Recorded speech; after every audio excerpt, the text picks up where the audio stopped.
Кулон күшіне мысалдар қарастырайық. Бірінші мысал, екі нүктелік заряд 2,3 нанокулон және 3,5 нанокулон вакуумде бір-бірінен 1,7 сантиметр қашықтықта орналасқан.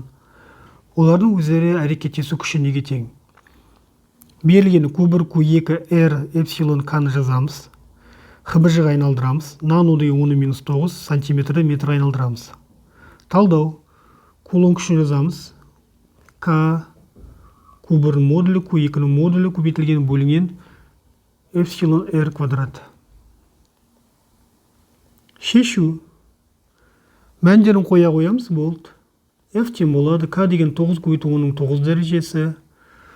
Q1 деген 2,3 10-9.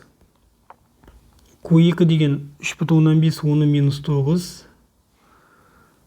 Эпсилон деген 1. R деген 1017 квадраты. Тең болады.